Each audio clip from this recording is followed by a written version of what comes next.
kakak-kakak, mari kita bernyanyi bersama ya. Lagunya Nona Manis Siapa Yang Punya.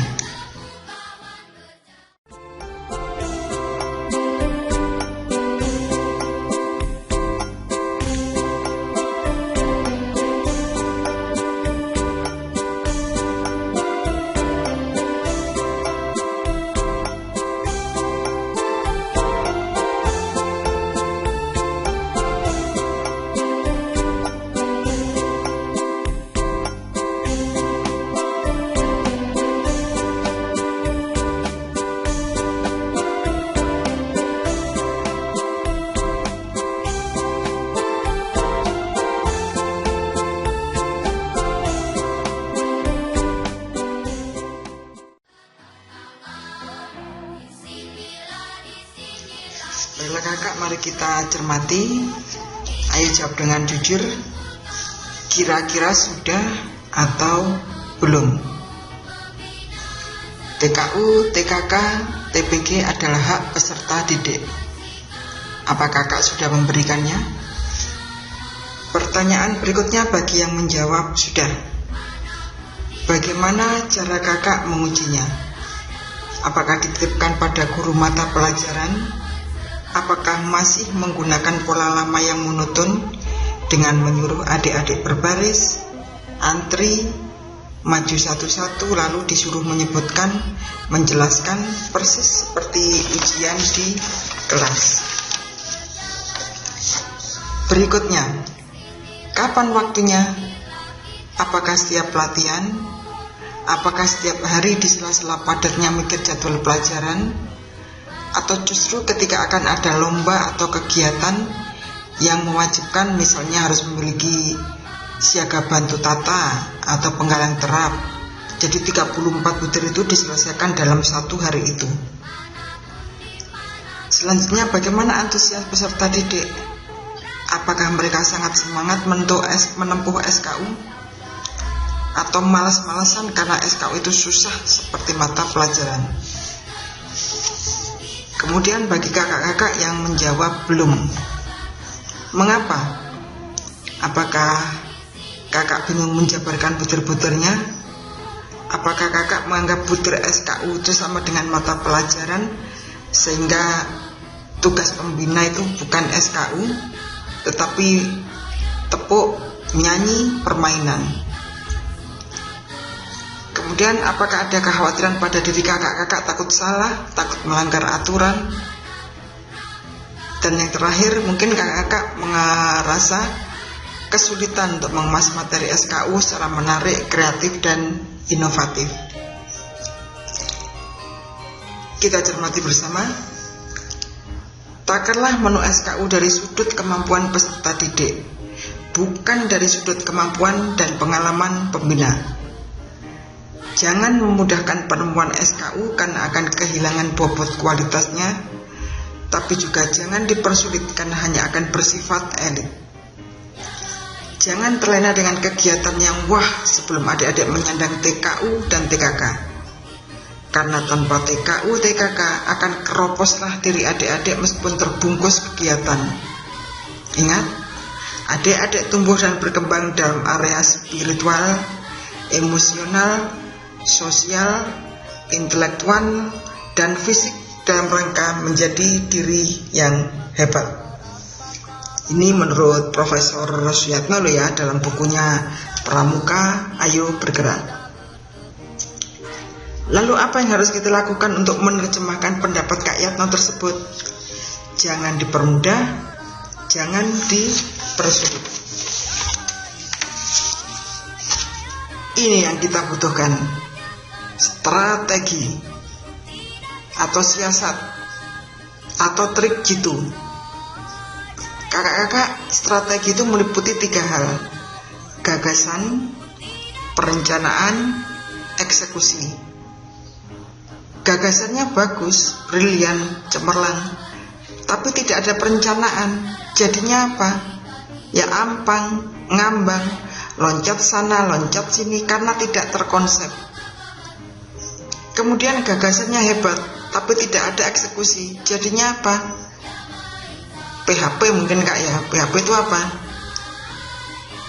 Pramuka hanya pembual atau biasanya pemberi harapan palsu. Begitu juga sebaliknya, eksekusi tanpa perencanaan. Dah, yang penting action, kelamaan pakai konsep, pakai skenario. Jadinya apa?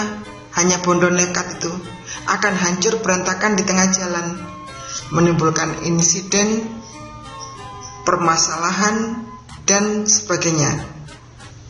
Jadi kakak, ketiga unsur ini, gagasan, perencanaan, eksekusi, adalah satu kesatuan dalam menjalankan sebuah strategi.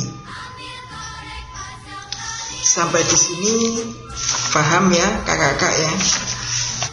Kakak, ini adalah contoh penemuan SKU Siaga Mula butir ke-6. Dapat mengetahui lambang gerakan pramuka. Kakak bisa menggunakan metode Dora. Biarkan anak-anak langsung melakukan, bebas sesuai kreativitas masing-masing. Jangan dibatasi, jangan pedulikan hasil akhirnya. Yang terpenting adalah proses. Karena dengan melalui proses kita akan memahami karakter setiap anak. Bagaimana sosialnya, emosionalnya, intelektualnya, fisiknya, dan lain-lain. Kemudian yang ini masih penempuan atau pengujian SKU Siaga Mula butir 33. Dapat melipat kertas yang dibentuk menyerupai pesawat, kapal, flora, dan fauna. Setelah anak-anak berhasil membuat bentuk perahu atau kapal, jangan langsung berhenti di situ saja. Buatlah permainan, beri judul yang fantastis, misal Menuju Pulau Harapan. Anak-anak yang waktunya belum tampil bisa memberi support sambil bernyanyi. Lagunya bebas atau boleh juga diajari yang seperti ini. Kapal selam tangkinya bocor, timbul tenggelam di perbatasan. Nah, seperti itu. Sudah hafal tentunya ya. Ketika adik-adik sudah mencapai Pulau Harapan, di sana harus ada sesuatu, reward atau penghargaan. Misalnya berupa tanda bintang, atau kalau dalam bentuk makanan biasanya permen atau biskuit. Supaya apa? Metode kepramukaan itu telah kita jalankan. Yaitu salah satunya apa? Pemberian tanda kecakapan atau tanda penghargaan. Ya, berikutnya ini penemuan TKK pengamat. Biasa kita sebut permainan Kim. Ada Kim penciuman, penglihatan, pendengaran, Kim rasa atau raba ya, Kim campuran. Bisa melalui permainan kereta buta dan lain-lain. Permainan ini sesuai untuk semua golongan, mulai siaga, penggalang, penegak, dan sangat-sangat seru. Kemudian kalau ini penemuan TKK memasak dan menata meja makan. Perhatikan kakak betapa ceria dan bahagianya mereka. Meskipun hasilnya kadang kosong, terlalu asin, kurang matang, tapi justru inilah yang akan dikenang mereka sampai kapanpun juga. Yang terakhir ini penemuan TKK menjahit. Untuk siaga menjahit kancing baju ya. Kemudian untuk melipat baju ini bisa diganti dengan misalnya lomba melipat sarung, lomba melipat selimut, seperti itu kakak-kakak ya. Dan macam-macam lainnya.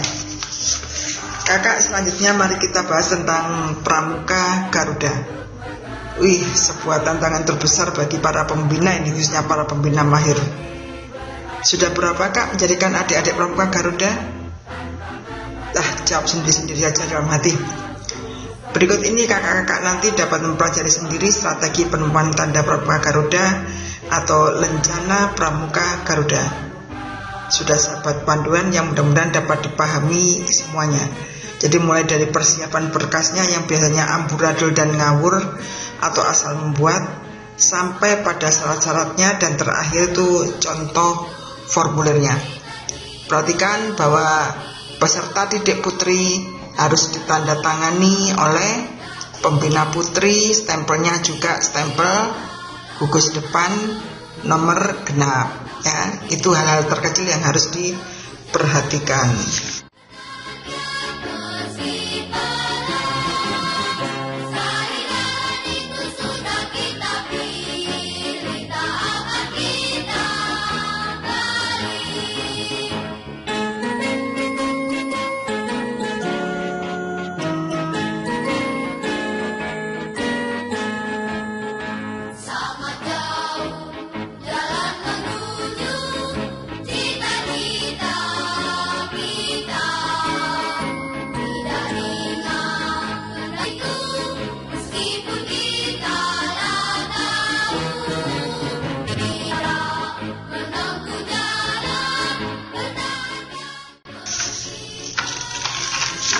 Di kesimpulannya kakak, SKU, SKK adalah kurikulumnya pramuka.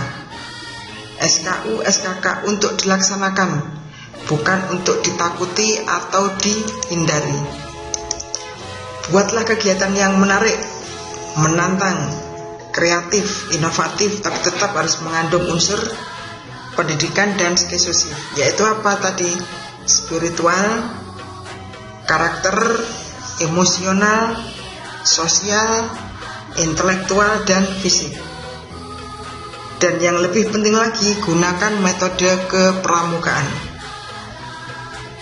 Yakinlah bahwa kepuasan pembina adalah pada saat kita melihat anak-anak, adik-adik mengenakan tanda kecakapan pada seragamnya dengan penuh kebanggaan. Baiklah kakak, sebelum penugasan untuk mengakhiri kebersamaan kita, saksikan tayangan berikut ini. Kakak-kakak dapat memodifikasi sendiri untuk materi latihan. Selamat membina dan salam pramuka.